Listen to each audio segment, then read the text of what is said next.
அட்சய திருதியை என்று சொன்னதுமே எல்லாருக்குமே ஞாபகம் வருது தங்கம் வாங்குறது, வெள்ளி வாங்குறது. ஆனா அதை தாண்டி நிறைய விஷயங்கள் இருக்குங்க. நாம அதை பத்தி தான் இன்னைக்கு பார்க்க போறோம். ஆத்ம நமஸ்தே, நான் உங்க வித்யா பேசுறேன். அதாவது அக்ஷய திருதியை என்றால் என்னன்னா, அக்ஷயம் என்றால் அளவிடா முடியாதது, அளவற்றது. அக்ஷய திருதியை அப்படின்னும் போது பாத்தீங்கன்னா, நம்ம திதியில 3ஆம் நாள், அமாவாசை திதியிலேருந்து 3ஆம் நாள் தான் திருதியை வருது. வளர்பிறை திருதியில இந்த நாள் அக்ஷய திருதியை என்று கொண்டாடப்படுது. அதாவது ஏன் இந்த மாதம் பர்டிகுலர் இந்த நாளுக்கு என்ன ஸ்பெஷல்னா, சித்திரை மாதம் வந்தாச்சு, வசந்த காலம் தொடங்கியாச்சு. இந்த வசந்த காலத்துல வரக்கூடிய வளர்பிறை திருதியை திதியில தான் மகாலட்சுமி பிறந்தாங்கன்றது ஒரு ஐதீகமா கருதப்படுது. அதே மாதிரி பாத்தீங்கன்னா, இந்த நாட்கள்ல நிறைய விசேஷங்கள் நடைபெற்றிருக்குங்க. அதாவது என்னன்னா, இந்த அக்ஷய திருதி நாள்ல தான் நிறைய நல்ல விஷயங்கள் நடைபெற்றிருக்குங்க. அதுல குறிப்பிட்டு சொல்லணும்னா, இந்த அக்ஷய திருதி நாளில தான் பசியை போக்கும் தெய்வமான அன்னபூர்ணி அவதரித்தான்னு சொல்லப்படுது. அதே மாதிரி பாத்தீங்கன்னா, எல்லாருக்கும் தெரிஞ்ச கதை தான். கிருஷ்ண பரமாத்மா தன்னுடைய ஏழை நண்பன் சுதாமாவுக்கு அருள் ஆசைகள் வழங்கி அவர் மிகப்பெரிய பணக்காரனாக குசேலராக விளங்கினார்ன்றது எல்லோருக்குமே தெரிஞ்ச கதை. இந்த அவள் பாலித்த கதை. அதனால்தான் அக்ஷய திருதியை அன்று கண்டிப்பாக எல்லாருமே பெருமாள் கோயிலுக்கு போய் மகாலட்சுமி தாயாரையும் பெருமாளையும் வழிபாடு பண்றாங்க. அங்க நெய்வேத்தியமா அவள் படைக்கப்படுது.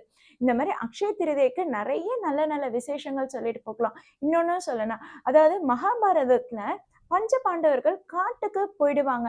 அங்க அவங்களுடைய பசியை போக்குறதுக்காக தான் அக்ஷய பாத்திரத்தை உருவாக்கி திரௌபதிக்கு அவர் பரிசா கொடுத்திருப்பாரு கிருஷ்ண பரமாத்மா. இதுவும் பாத்தீங்கன்னா அந்த அக்ஷய திருதியை நாள்ல தான் நடைபெற்றதா சொல்றாங்க. ஆக இந்த அக்ஷய திருதியை நாள்ல எந்த ஒரு நல்ல செயல் தொடங்கினாலும் சரி, அது மென்மேலும் வளரும்னு கருதப்படுது. அதனாலதான் நம்ம வீட்டுல இருக்கவங்களும் என்ன பண்ண ஆரம்பிச்சிட்டாங்கன்னா, தங்கம் வெள்ளி அதிகமா வாங்கணும்னா நம்ம வீட்லயும் அதிகமா தங்கம் வெள்ளி சேரும்ன்றனாலதான் அந்த கான்செப்ட்ல தான் தங்கம் வெள்ளி வாங்க ஆரம்பிச்சது. பட் தங்கம் வெள்ளி மட்டும்தான் வாங்கணும்னு இல்லைங்க.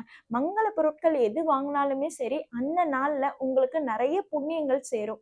அதே மாதிரி பாத்தீங்கன்னா, முக்கியமா என்ன பண்ணணும்னா, தான தர்மங்கள் அதிகமா பண்ணணுங்க. இந்த ஆண்டு அக்ஷய திருதி என்பது ஏப்ரல் 20ஆம் தேதி திங்கட்கிழமை வருதுங்க. திங்கட்கிழமை என்பதே சந்திரனுக்குரிய நாள். இந்த சந்திரனுக்குரிய நாள்ல அக்ஷய திருதி கொண்டாடப்படுது.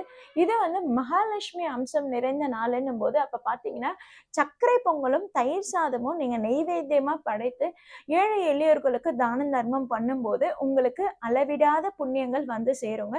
கண்டிப்பா உங்க வீட்டுல இதை ஃபாலோ பண்ணுங்க. நம்ம அக்ஷய திருதி என்றாலே தங்கம் வெள்ளி தான் வாங்கணும். இது வீட்டுல இருக்க ஜென்ஸுக்கு எப்படின்னா, ஒரு மன அழுத்தத்தையும் ஒரு வருத்தத்தையும் ஏற்படுத்தி கொடுத்தது. அடடா, அக்ஷய திருதி வந்தாச்சு, நமக்கு வேற ஒரு செலவு வேற வச்சிட போறாளேன்ற ஒரு பயத்தை கலக்கத்தை ஏற்படுத்தி கொடுக்குது. பட் நம்ம இந்த மாதிரியான மங்கள பொருட்களை அதிகமா நம்ம அந்த நாள்ல பயன்படுத்தும் போது நம்ம வீட்லயும் மங்களங்கள் சேரும், சுப நிகழ்ச்சிகள் நடைபெறும். அதே மாதிரி பாத்தீங்கன்னா, நம்ம வீட்டுல இருக்க காசும் நம்மளை விட்டு போகாது. நாம அந்த நாள்ல நம்ம நிறைய பணத்தை வச்சு, தங்கங்களை வச்சு, வெள்ளி காசுகளை வச்சு நம்ம வீட்லயே நம்ம பூஜை அறையில நம்ம லக்ஷ்மி குபேர வழிபாடு நம்ம பண்ணணுங்க. இந்த லக்ஷ்மி குபேர வழிபாடு பண்ணும்போது பாத்தீங்கன்னா, கண்டிப்பா அந்த நாள்ல நம்ம இந்த குபேர வழிபாடு பண்ணும்போது நம்ம வீட்டுல சுபிக்ஷங்களும் தன தானியங்களும் சேருது. அதனால இந்த ஆண்டு வரக்கூடிய இந்த அக்ஷய திருதி நாள்ல முடிஞ்ச அளவுக்கு நீங்க ஏழை எளியோர்களுக்கு தான தர்மங்கள் பண்ணுங்க.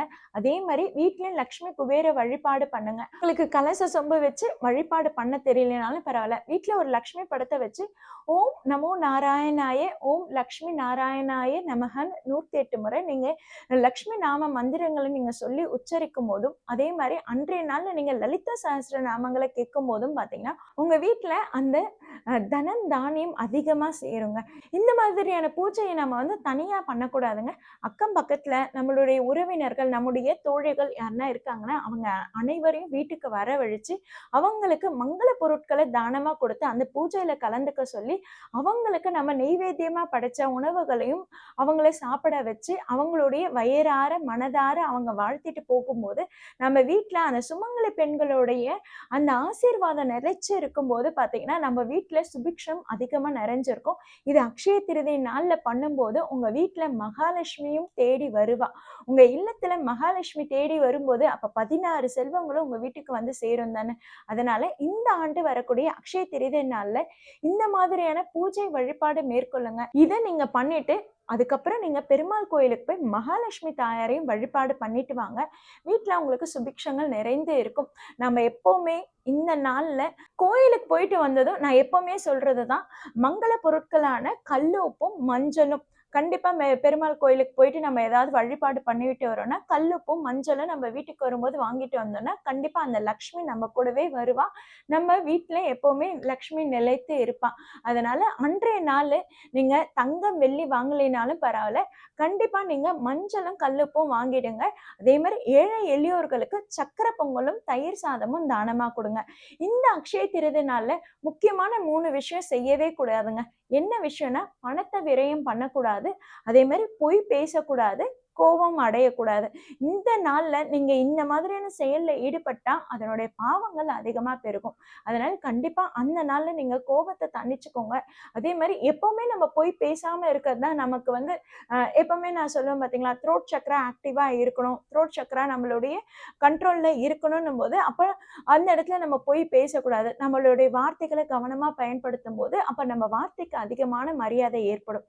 அதனால எப்பவுமே பொய் பேச வேண்டாம். அதே மாரி பார்த்தீங்கன்னா, யார் மேலயும் கோவமும் பட வேணாம். பணத்தையும் விரயம் பண்ண வேணாம். இந்த 3 விஷயம் அந்த ஒரு நாள் செஞ்சாலே போதும். எப்பவுமே மகாலட்சுமி உங்க வீட்லயே இருப்பாங்க. அனைவரும் இந்த அக்ஷய திருதி நாள்ல மகாலட்சுமி தாயார வழிபாடு பண்ணி 16 செல்வங்களும் பெற்று நீடூடி வாழணும்னு வேண்டிக்கிறேங்க.